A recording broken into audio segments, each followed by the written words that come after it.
El párrafo es la unidad más importante que tenemos cuando pensamos en construir textos. Vamos a ver hoy tres tipos de párrafos, vamos a aprender cómo se elaboran y un poquito antes veremos una definición, una manera de entender el párrafo para que nos quede lo más claro posible.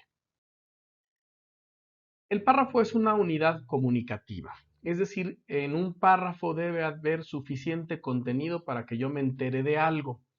Cuando nosotros pensamos en un texto, pensamos en un cúmulo de ideas y un cúmulo de palabras juntas, pero sentimos que aunque un texto nos debe comunicar una cosa, es decir, nosotros debemos aprender u obtener conocimiento de una cosa a través de un texto, sería muy difícil lograrlo si el texto estuviera escrito de manera continua. Si, digamos, en 300 páginas no hubiera ninguna pausa, sentiríamos que absorber todo eso sería un poco complicado. Por eso nosotros hacemos jerarquías. Nosotros dividimos nuestros textos que esperamos que nos cuenten una cosa, aunque sea muy compleja, que lo hagan de manera parcial en otras piezas, en otros pedazos, que cada uno de ellos cuente también una cosa. Nosotros pues tenemos los textos, normalmente los dividimos en capítulos, es decir, secciones en que se nos cuenta una cosa y una vez que obtenemos esa explicación, una vez que conocemos lo que está en el capítulo, al juntarlo con lo que sabemos de los otros capítulos, podemos concluir cuál es el contenido, la idea general, lo que nos quería transmitir un texto. Por supuesto, si nuestro texto es muy amplio, entonces nuestros capítulos se pueden dividir en subcapítulos, de manera que yo sepa de qué trata un capítulo al sumar lo que sé de cada uno de los subcapítulos. Este procedimiento de ir haciendo una jerarquía, de ir dividiendo mi texto o a la inversa, irlo construyendo en piezas que voy digiriendo una a una, hace que la lectura se convierta en una experiencia de conocimiento y de aprendizaje y no en una simple eh, bombardeo de ideas que parezcan sueltas. Por supuesto, podemos tener muchas más divisiones. Ahorita estoy poniendo una amplia que va del texto que se divide en capítulos, luego en subcapítulos, luego en secciones y aquí voy a poner por último el párrafo. Por supuesto, un texto pequeñito, un texto de una cuartilla o de dos cuartillas podría dividirse solamente en párrafos. La cuestión es que incluso un texto de una cuartilla que podría tratarse de una cosa será más fácil de asimilar si nosotros nos enteramos de tres cosas que entre las tres nos dicen una. Es decir, cada uno de los párrafos contribuye a la idea general que contiene el texto que tenemos. Acerca de los párrafos, específicamente los párrafos, que es nuestra unidad más pequeñita de contenido, nuestra unidad más pequeñita de conocimiento, vamos a tratar hoy. Vamos a ver algunas maneras de generar párrafos. Antes veremos definiciones. Vamos a tratar de entender qué es un párrafo. Entre las definiciones tenemos una muy simple, muy sencilla, típica, que no es muy informativa. Fragmento de un texto en prosa constituido por un conjunto de líneas seguidas y caracterizado por el punto y aparte al final de la última. Esto es, los párrafos se ven, se notan cuando estamos leyendo. Vemos que hay un punto y aparte y entonces comprendemos que ahí hay un párrafo. Sin embargo, eso no nos ayuda a construir párrafos, no nos queda claro cómo se hace o en qué consiste. No es que pongamos el punto y aparte solamente porque ya llevo muchas líneas. Algo más interesante, algo más serio debe provocar que yo termine mi párrafo. Otra definición cortita, pero que incluye un aspecto muy importante de los párrafos es esta. Parte o división de un escrito con sentido propio y que se separa del resto con un punto y aparte. Como se fijan, permanece la idea de que lo que distingue a un párrafo de otro es que están separados por un punto y aparte. Sin embargo, aquí la división, la parte del texto, tiene un sentido propio. Es decir, no es nada más que yo decida poner un punto y aparte donde se me pegue la gana. Hay que sentir que lo que dice el párrafo tiene sentido por sí mismo. Una última definición, será la última que veremos, que también puede ser muy útil, es unidad mínima de un texto formada por oraciones que desarrollan una idea. Es decir, aunque un párrafo sea muy largo, yo debo sentir después de leerlo que ahí me enteré de una cosa. Puede ser una cosa muy compleja, pero yo me enteré solo de una cosa. Al sumar lo que me voy enterando de cada uno de los párrafos, cuando yo lea la sección que los incluye, entonces deberé sentir que todas esas cosas de las que me enteré me dicen una cosa. Claro, más compleja, pero una sola. Entonces, cada sección yo debería sentir que trató de una sola cosa. Las secciones que conforman un subcapítulo me harán sentir que ese subcapítulo trata de un solo tema o de una cosa, y así sucesivamente hasta llegar al contenido general del texto. Vamos a ver un ejemplo de párrafo. Este es un ejemplo. El fútbol es el deporte más popular del planeta. Lo practican cerca de 300 millones de personas y la Federación Internacional de Fútbol Asociación cuenta con más países miembros que la ONU. Además, el Mundial es el segundo evento deportivo en audiencia y ganancias, solo después de los Juegos Olímpicos. Este es un párrafo, es un texto cortito que tiene 7 líneas, o bueno, 6 líneas y una palabra más, y se puede entender como un párrafo. Aquí hay una clave. Estas oraciones, cada una separada por un punto y seguido, entre todas me cuentan algo. Aquí incluso, lo cual es muy útil en los párrafos, está, digamos, el resumen, lo que quiere decir, la conclusión que quiero sacar de mi párrafo. Fíjense en la primera frase, el fútbol es el deporte más popular del planeta. Si se fijan, aunque todas las demás oraciones que yo puse ahí implican ideas, todas ellas están ahí para apuntalar esta primera idea. Es decir, la conclusión que se debería obtener de este párrafo es que el fútbol es el deporte más popular del planeta. Si yo solo digo eso, es mucho más fácil que alguien o no lo comprenda o no lo recuerde. Pero si yo lo apuntalo, si yo le ayudo, si yo lo refuerzo con otras ideas, como el hecho de que sea practicado por 300 millones de personas, que la federación encargada de regular el fútbol tenga más países miembros que la ONU, y además mencionar el evento más importante del fútbol, que es el Mundial, y que constituye el segundo más importante después nada más de los Juegos Olímpicos, que además los Juegos Olímpicos tratan de muchísimos deportes, será mucho más fácil que quien me leyó se quede con la idea central, se quede con la idea principal, es decir, el fútbol es el deporte más popular del planeta. Esto es, el párrafo contiene su propio resumen. Es una frase que además organiza el párrafo. En el momento en el que yo deje de hablar o deje de mencionar algo que tenga que ver con el hecho de que el fútbol es el deporte más popular del planeta, eso quiere decir que ya estoy en otro párrafo. Solo puedo incluir en este párrafo lo que apuntale o lo que ayude a que esta idea del fútbol como el deporte más popular se concluya. Hoy vamos a ver 3 tipos de párrafos y vamos a ver cómo se construyen. Por supuesto, cuando uno ya escribe, cuando ya se acostumbró a escribir, esto se hace casi de manera automática. Ahorita lo vamos a ver de manera detallada, los vamos a desmenuzar cada tipo de párrafo porque conviene mucho para empezar una aventura de escritura. Vamos a comenzar con el párrafo de enumeración. Este es un ejemplo. Las 3 pizzas más tradicionales de Italia son la margherita, la carbonara y la marinara. La margherita es la clásica pizza napolitana, simple y deliciosa. Contiene mozzarella, tomate, aceite de oliva y, por supuesto, albahaca fresca.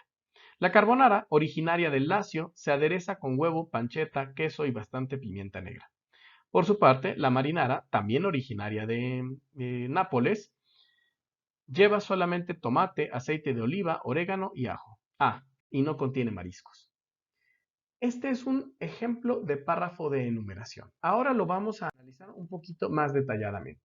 Si se fijan, este párrafo también contiene una frase que es su resumen.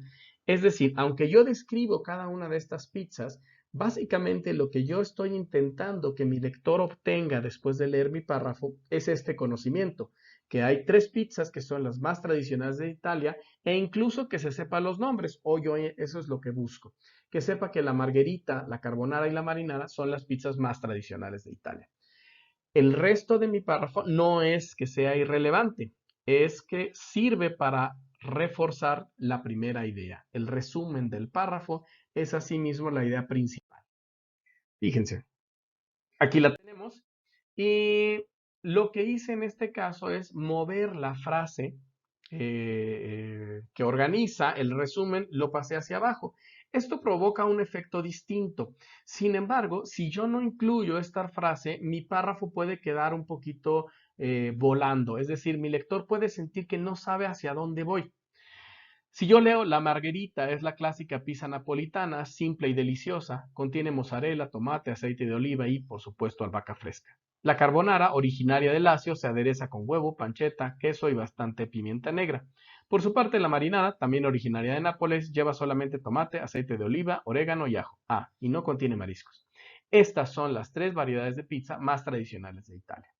Ese cierre, esa última frase, esa última oración que utilizo en mi párrafo, es lo que hace que el párrafo obtenga cohesión, que se sienta unido y que tenga sentido que esté escrito.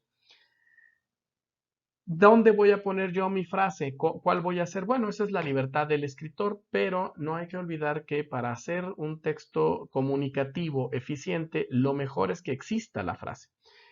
Por supuesto, cuando la pongo al inicio, estoy intentando ser mucho más claro, estoy intentando ser mucho más riguroso en la transmisión de la información. Cuando la pongo al final, como en este caso, se produce un efecto de misterio o de suspenso en el que el lector está esperando saber esto hacia dónde va. La decisión de dónde lo colocaremos depende de cada uno. El párrafo de enumeración tiene una estructura, es una estructura muy sencilla, es muy fácil de usar. Insisto, estamos desmenuzándolo simplemente para poder aprender a hacerlos de la mejor manera posible. El párrafo de enumeración tiene una estructura de dos elementos. El resumen o frase que organiza, esta frase que me ayuda a hacer que todos los demás elementos se sientan parte del párrafo y propiamente los elementos que van a apuntalar o que van a reforzar la idea. Aquí tengo la frase que utilicé en mi ejemplo. Las tres pizzas más tradicionales de Italia son la margherita, la carbonara y la marinara. Si se fijan, yo podría dejar eso solo. Mi texto podría estar hecho de frases de este tipo. Sin embargo, cuando yo me enfrento a 50 o 60 frases de este tipo, simplemente enunciando lo que quiero decir y así cortas, puede ser que yo no vaya entendiendo cuál es la fuerza o cuál es la relevancia de ello. Otra frase que podría utilizar para el inicio de mi párrafo es esta. Fíjense, también sirve para el mismo párrafo. Tres son las pizzas más tradicionales de Italia. Por supuesto, en esta no estoy repitiendo los nombres de las pizzas al inicio y eso provoca un poquito de misterio. Mi lector se irá enterando de cuáles son conforme avance la lectura del párrafo, pero todavía le estoy haciendo una promesa. Mi párrafo le promete tres. Si yo mencionara cuatro pizzas ahí, entonces me metería en un problema porque mi párrafo estaría mal construido y ahí la comprensión de mi lector sería deficiente, pero no por su capacidad de lectura, sino por mi capacidad de escritura. Es decir, yo tengo que planear mis textos de manera que a mi lector le cueste el menor trabajo posible. Por supuesto, si mi texto trata temas increíblemente complejos, el texto será complejo. Lo ideal es que sea complejo por el tema o los contenidos, no por mi capacidad de escritura. Otra, otra frase que podría haber encabezado mi párrafo, con la que podría haber iniciado mi párrafo, es esta. Las pizzas más tradicionales del mundo son italianas. Si se fijan, aquí ya no menciono el número, entonces debo ser muy, muy claro y muy sutil al momento de cortar mi párrafo. Si yo menciono las tres, la margherita, la carbonara y la marinara, y brinco de párrafo y comienzo a hablar de otra pizza también italiana, mi lector puede confundirse y no saber qué está pasando. Entonces, cuando yo deje mis tres pizzas, cuando deje de mencionar mis tres pizzas, mi siguiente párrafo debe comenzar a tratar de otra cosa. Es decir, puede seguir tratando de comida italiana o incluso de la pizza como parte de la cultura italiana, pero ya no puedo seguir mencionando pizzas tradicionales porque eso provocaría que mi párrafo se escindiera en dos. Es decir, habría partes de mi párrafo en uno y en otro, o más bien partes de la promesa de mi párrafo, que es las pizzas más tradicionales del mundo son italianas, estarían en un párrafo y en un segundo párrafo. Como vimos, teníamos ahí alguna posibilidad de poner la frase al final y entonces es como una frase que concluye, una frase que amarra lo anterior. Estas son las tres variedades de pizza más tradicionales de Italia, pero como en mi párrafo ya mencioné que son tres, es decir, quien leyó el párrafo cuando llegó ya a la frase final mi frase organizadora, que en este caso decidí ponerla al final, ya se enteró de que son 3, entonces ahí podría escindirlo, podría eliminar esa idea y decir, estas son las variedades de pizza más tradicionales de Italia. Ese es un párrafo de enumeración. Así se hacen, son muy útiles, los usamos constantemente. Ahora, mis elementos. Ya vimos el resumen o la frase que organiza, es decir, la primera de las frases, y ahora los elementos no pueden estar tampoco de manera desorganizada. Tienen que tener una lógica, por lo menos para mí como autor. Voy a mencionar, mientras estoy planeando mi párrafo, voy a mencionar estas características. Primero, el tipo de pizza. Prometí 3 tipos de pizza italiana y entonces voy a mencionar 3. La primera es la margherita y entre los datos que yo tengo en mi investigación, lo que yo sé de esas pizzas no es tan amplio, no sé mucho de ellas, pero para que mi párrafo tenga sentido voy a tratar de mencionar lo mismo de cada una. Entonces voy a hacer mi lista aquí sencillita. Voy a poner el nombre de la pizza, el origen, de dónde es, de qué lugar proviene y la lista de ingredientes, que es lo que hice en mi párrafo. Luego voy a mencionar la segunda, voy a poner la segunda de la que tengo información, voy a poner su origen y voy a comentar los ingredientes. Fíjense que esto es importante, la sensación de que mi texto está completo proviene de que yo haga bien mi plan. En este caso, el hecho de que todos mis elementos contengan la misma información, nombre de la pizza, lugar de origen de la pizza y los ingredientes. En el caso de que yo hiciera mi párrafo y se me olvidara comentar, por ejemplo, de los ingredientes de alguna de las pizzas, el párrafo se sentiría incompleto.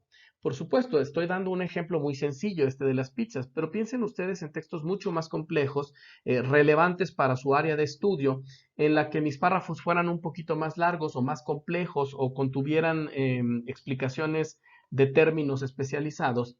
Puede ser que mi lector a la primera no se dé cuenta de que estoy dejando incompleto mi párrafo o de que no traté igual a cada uno de los elementos del párrafo.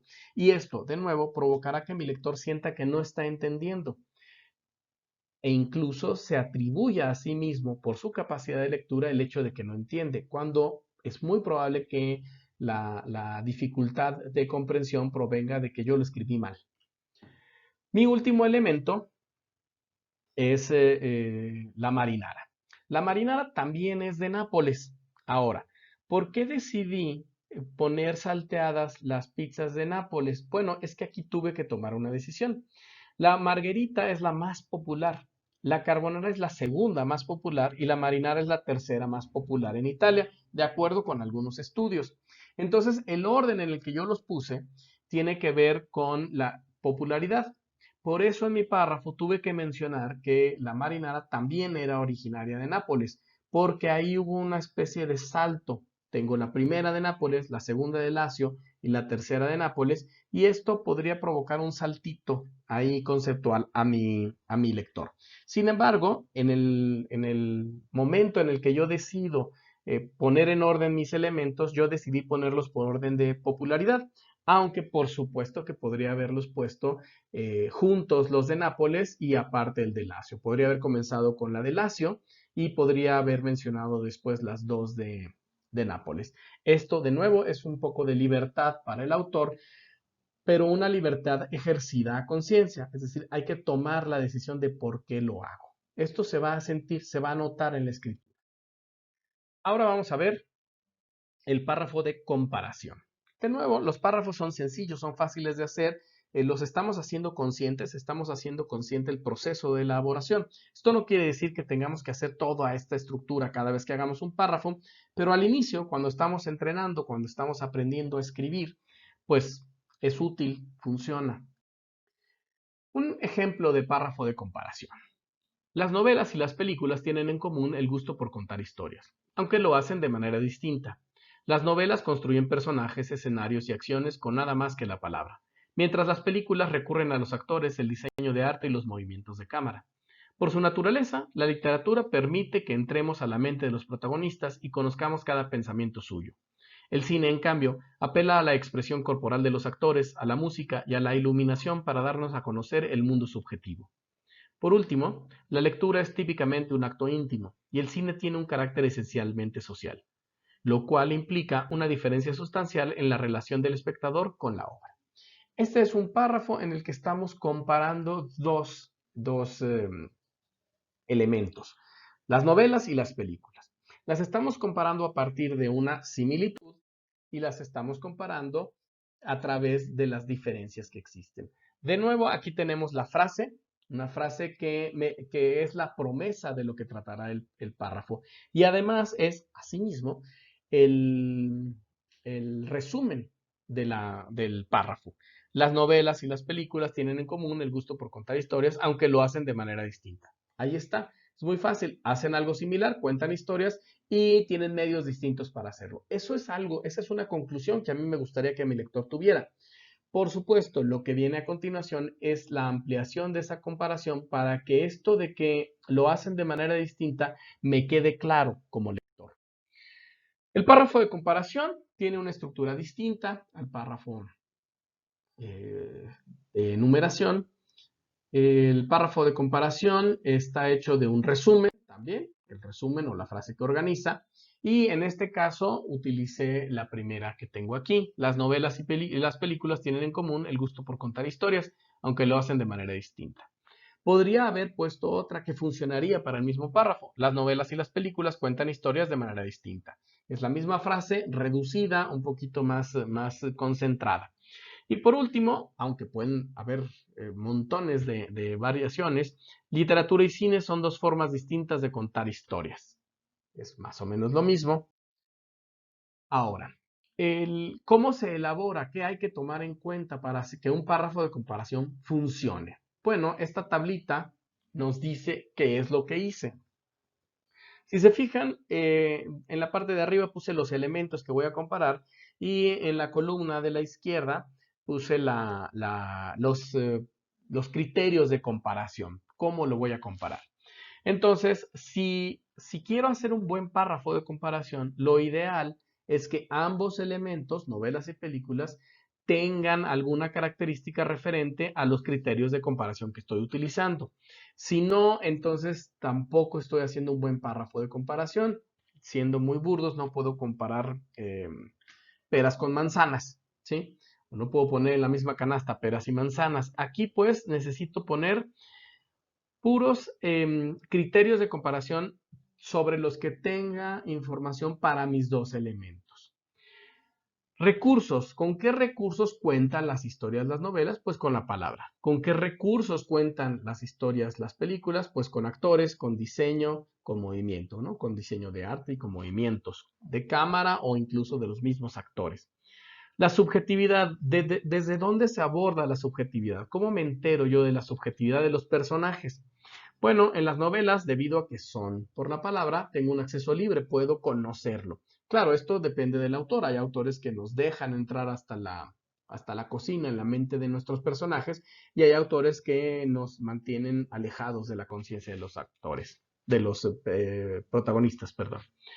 La subjetividad en las películas es un acceso indirecto. Nosotros nos enteramos de los problemas o de las cuitas o de las vivencias subjetivas de los personajes, casi siempre a través de los gestos, a través de la iluminación, de los momentos de tensión, etc.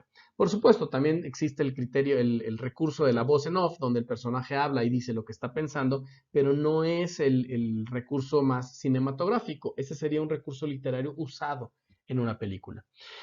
Por último, un factor que tiene que ver con la relación del espectador y la obra es cómo se realiza el acto. El acto de leer es una relación íntima, estoy yo solo frente al texto. En cambio, la película es un acto social, el uso típico del cine es en grupo o en pareja. Entonces, esos criterios son los que utilicé para construir mi párrafo. Por supuesto, parece un poco excesivo y conforme vayamos escribiendo párrafos se hace un poquito más automático el proceso, pero ahorita conviene verlo detalladamente. Por último, vamos a ver el párrafo de desarrollo de una idea. Es decir, cómo una idea se va reforzando, se va haciendo clara a través de un Vamos a ver el ejemplo. Leer bien es un acto de apropiación. Poseer un libro implica recibir y dar. La lectura es un canal de doble vía, una posibilidad de diálogo. Cuando el lector participa de manera activa en la lectura, completa el trabajo del escritor. Nace así el verdadero texto, que es producto a medias del espectador y el autor, o de espectador y autor. Este es el párrafo. Ahora, aquí hay una idea y aquí se nota el, el, el, el contenido de esa idea. La idea es que la lectura es un acto de apropiación. Uno se apropia del texto. Ahora, ¿cómo le hago yo para que esa idea quede reforzada, se vuelva más fuerte, sea más clara? Bueno, voy a utilizar más ideas que ayuden a explicar eso que aquí tengo la frase que organiza, el resumen, todos mis párrafos lo tienen, mis párrafos ideales. Después habrá manera de hacer párrafos que no la contengan y sean un poco más literarios o apelen a otros recursos, pero nosotros vamos a comenzar haciendo párrafos muy bien hechecitos, muy claros. Leer es un acto de apropiación. Es al mismo tiempo el resumen del párrafo, es la frase que lo organiza, es decir, todo el párrafo tiene que ir encaminado a reforzar esa idea y además es la idea que quiero que se quede mi lector. Leer es un acto de apropiación. También podría haber utilizado esta otra frase de resumen, que es leer es construir un texto. O el lector es tan responsable del texto como el autor. Cualquiera de esas frases, así como leer y escribir son dos caras de la misma moneda, cualquiera de esas cuatro frases podría haber sido el inicio de mi párrafo. Ahora, esta frase es tan importante que necesito escogerla muy bien, porque es la frase que yo quiero, es el concepto que yo quiero que mi lector se quede. ¿Sí? Es la frase que yo quiero que quien me lee obtenga o se lleve consigo. Entonces son ligeramente distintas. Ahora, ¿cómo se hace este párrafo? Bueno, ya que tengo el resumen o la frase que organiza, debo buscar razones, pruebas o ejemplos que apuntalen, que refuercen, que ayuden a que esa idea quede clara o por lo menos que sea recordada. Entre las ideas que yo tengo para decir que la lectura es un acto de apropiación, está el hecho de que un libro implica dar y recibir. Esto forma parte de lo primero que aparece después de mi frase resumen en mi párrafo. Un libro implica dar y recibir.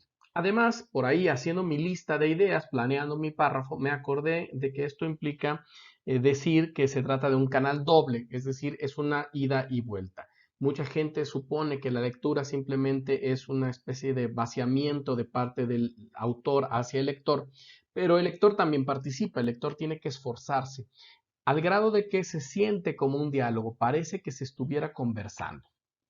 La segunda idea, la segunda idea que sirve para que la idea principal de mi párrafo quede reforzada, de acuerdo a mí, de acuerdo conmigo, que soy el autor del texto, es el lector completa el trabajo del autor.